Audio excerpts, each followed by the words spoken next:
Welcome back, or welcome if you're new. I'm Tia.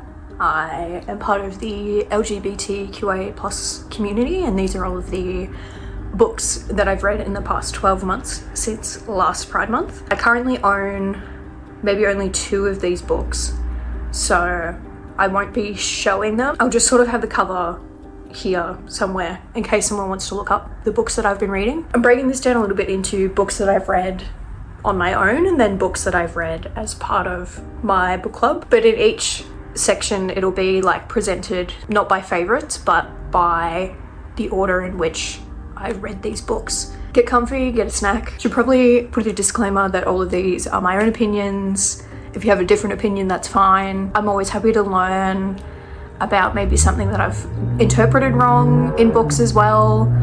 And yeah, there are a lot of times even where I've gone to book club, had a really negative opinion about a book, and then I'll hear everyone else talk about it and be like, oh, I actually missed the point, which I think is important to recognize sometimes. So yeah, the first queer book I read was Here We Go Again by Alison Cochrun. I gave it 2 stars. I was not particularly keen on this one, obviously. It might be marketed as a YA novel, which I think it should be marketed as, because it felt very juvenile in the way it was written and in the relationships portrayed. There was a lot of back and forth that you sort of get to like a bit more in your formative years when you're a teenager. It didn't feel like these characters were adult women. I think I'm just going to read my review as well because I had a bit of a rage about it. Not great. The whole celebrity name, oh, that's right. I can't remember exactly what it is, but they have this thing with celebrity names where when they're shocked, they'll just refer to different celebrities. It got really old really fast and it happened all the time, and it just got annoying. And then, yeah, I also said here, it was hard to believe that Logan and Rosemary were in their 30s. They behaved too immaturely, and I agree. I forgot that they were even in their 30s. I thought they were like young 20s at the bare minimum.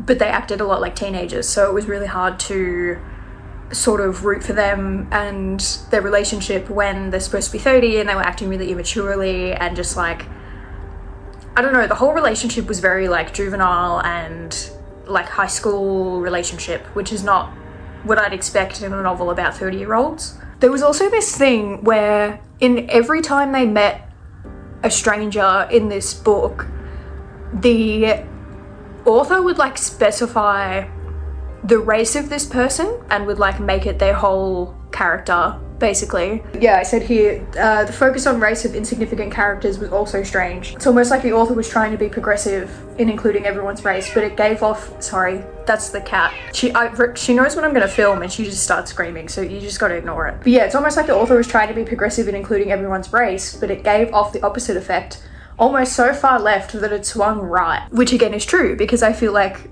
if you're right wing, you're going to stereotype these people and you're going to make their whole character about race, which is exactly what this author did. Yeah, the last sentence I said, huge BuzzFeed vibes from this book, which is a negative point for me. I think I ended up giving it 2 stars because it did make me well up when we were getting towards the end of the book, but it just wasn't for me. I feel like it should be marketed towards like a younger audience because I just didn't enjoy it at all. I feel like I'm being a real like negative Nelly, but I want to review these properly.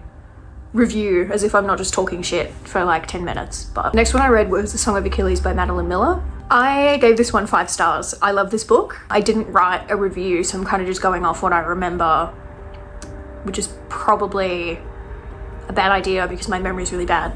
But I love this book. I love the way it was written. I was that kid in primary school that like had a weird thing about Greek mythology because I played God of War when I was really young. Yeah, I loved this book. It was beautifully written. The relationship was beautiful.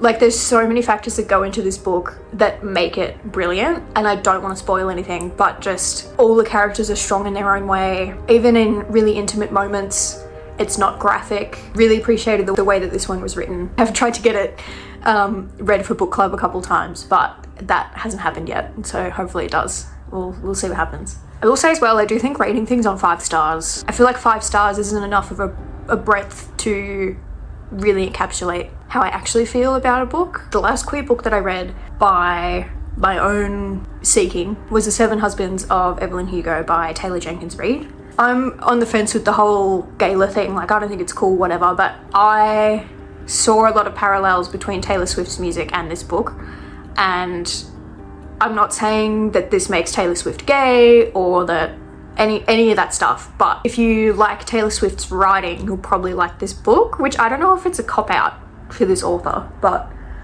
I really enjoyed it. Gave it 3 stars, obviously saw the twist coming, really explores bearding, lavender relationships. Okay, getting into the book club reads, the first one when I joined book club was Greta and Valdin by Rebecca K. Reilly. I gave that one 2 stars. It was really fun in the beginning, and then towards the end it kind of just dissolved for me, especially the last chapter. There's so many different point of views to like try and wrap your head around that I actually didn't really know what was going on in the last chapter or last few chapters, where it just jumps from character to character. It was really hard to follow. Like, it all moved very quickly. Yeah, I feel like this is a gripe I have with a lot of books, whether they're queer or not, is that if it's not like a realistic time span, I just get completely taken out of the story. So I think that happened with this one for sure. This is one that I recommended in book club, and I'm really glad that we read it because it meant I got to reread this book, and that was Sunburn by Chloe Michelle Howarth. Don't come for me if that's wrong, that's what YouTube told me to say it as. Gave this one 5 stars. Like, I feel like my ratings for these books is very subjective because it's about my, like, what I can take from them, if it's relatable to me, if it's realistic to me. So I can totally understand how biased I am because of my own experiences.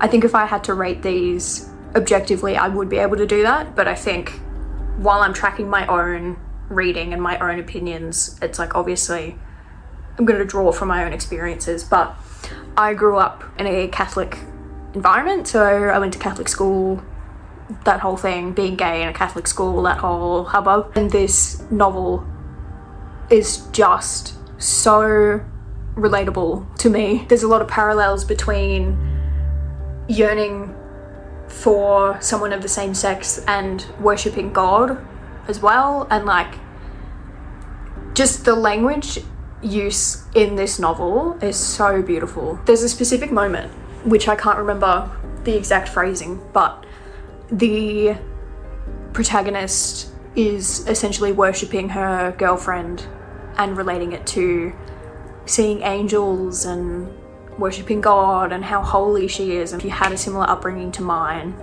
I feel like this one will hit home and it will hit hard, but it's just so beautiful. Like, I don't have, like, for someone who reads a lot, my vocabulary is awful, but yeah, really beautiful book. Highly recommend to everyone. Very similar experiences to what I had growing up. The next book club read was Fun Home by Alison Bechdel, which is the same person who's credited for like the Bechdel test, obviously. I gave this one 1 star. There were a lot of serious allegations and situations that were brought up, and I feel like they were skimmed over a bit. I'm also not used to reading graphic novels. Like, the only graphic novels I've ever read are like horror ones. So when I actually went to book club to talk about how much I didn't like this book, everyone was like, it was brilliant because of the facial expressions of the characters and like all the stuff in the background and the drawings. And I was like, I just read the words. I didn't dissect the images. That's on me. I would love to reread this one and see if I come out with a different opinion. But yeah, upon first read and not being used to graphic novels, this wasn't really my cup of tea. Everyone at book club who was used to reading graphic novels and used to picking out little details in all the drawings and stuff, they seem to really enjoy it. So I think that's just a me problem. I'm not gonna lie, I can't find how to pronounce this person's name and I don't want to butcher it. So I'm gonna put the cover on the screen right now, but the next book we read for book club was The Safekeep. I gave it 3 stars and I don't exactly remember why, which is again the problem of relying on my memory to review books. I didn't know there was a twist. I thoroughly enjoyed it. I think it added so much more to the story. I think the reason I gave it 3 stars is that once that twist was revealed, the story kind of just like rushed a little bit to wrap it up in this nice little bow, which again is the problem I've had with a lot of the books that I've rated a bit lower is that the timeline is a bit jumpy and weird and like very quick and rushed. I think the only critiques we had from it in book club were that people wanted the ending to be a bit more either fleshed out or completely open-ended. It was sort of like in the middle of the road there, which, yeah, had people on either side of I wish it was fleshed out more versus just left open to interpretation. Again, this is another one where the imagery is beautiful, the yearning is there, it's all written incredibly well. It was weird to start with. It's a bit of a weird premise where you're like, ethically not great, but I was so enthralled in it. I adored this one, except for the ending, which did knock it down to a 3. And the last one that we read, which we've just had our meet up for, was Stag Dance by Torrey Peters. I gave this a 1 star, which again I think is a me problem. Straight off the bat, I'm not very good with like short stories or short story collections. I like stories that are really fleshed out. I know the whole point is to be really radical and like thought-provoking. I feel like this highlighted a lot of the negatives in the trans community, and a lot of people at book club felt this way as well. There were a lot of mixed reviews about this one. I don't want to talk for a whole community. I don't want to talk for trans people. Like if this is a book that's highly regarded for a trans audience, then that's great. I personally didn't like it. The last story was dreadful. I hated it. There was a comment in there about domestic violence that I completely did not agree with, and it absolutely destroyed the rest of the book for me. I think the point of the book is to be radical, but I don't think this kind of literature is for me, and I think that's okay. If the people in the community that this book represents like this book, that's enough. I don't want my opinion as a cisgender person to talk over their opinions, because they're like, I feel like that's more appropriate for them, not for me. But yeah, didn't enjoy this one. Those are all of the queer books that I've read since last Pride Month, so last June. I think the next book club read is Atmosphere by Taylor Jenkins Reid. I apologise if I hated your favourite book. Feel free to educate me in the comments below. I'm always happy to learn. Otherwise, if you like the video, give it a like, subscribe for more, and I'll see you guys next week.